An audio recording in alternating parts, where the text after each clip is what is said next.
آپ نے فرمایا ہے، یقینی بات ہے، من اقامها فقد اقام الدین،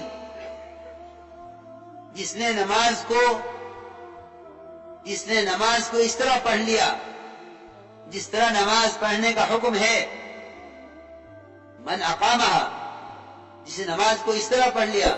جس طرح پڑھنے کا حکم ہے، اس نے اپنے پورے دین کو قائم کر لیا ہے، کیونکہ پورے دین کا سدھار اور پورے دین کا قیام وہ نماز پر موقوف ہے۔ میرے دوستو عزیزو، یہاں تو کوئی الزام دیے ہوئے ہے ماحول کو، کوئی الزام دیے ہوئے ہے شیطان کو، حالانکہ میں بہت ضروری بات عرض کر رہا ہوں، سب سے پہلا الزام بے دینی کا، سب سے پہلا سبب وہ تو میری اپنی نماز ہے، وہ تو میری اپنی نماز ہے۔ تو یہ بات دیکھنے کی ضرورت ہی نہیں ہے،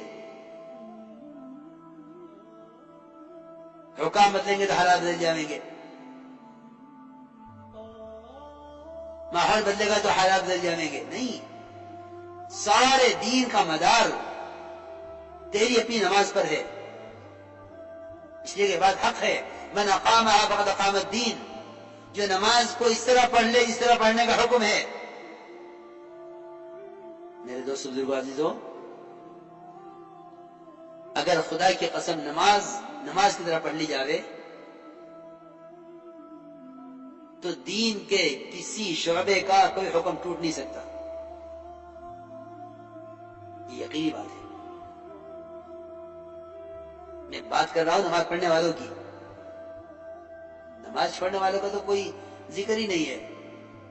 کیونکہ نماز کا چھوڑنا تو یقیناً کفر ہے، بعض کے نزدیک واجب القتل ہے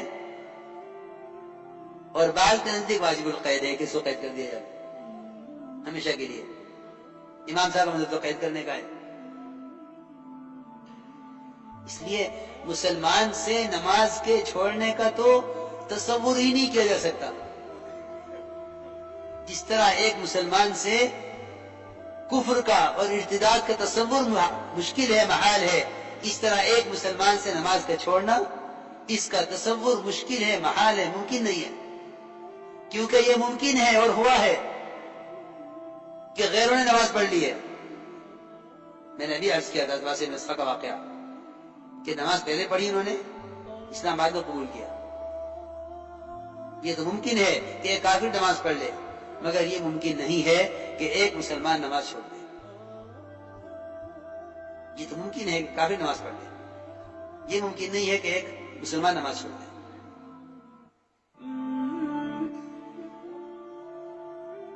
تو میں تو عرض کر رہا ہوں نماز پڑھنے والوں کی بات ہو رہی ہے کہ نماز پڑھنے والوں کی بے دینی کا کیا سبب ہے، کہ نماز پڑھنے والوں کی بے دینی کا سبب ان کی نماز کی خرابیاں ہیں۔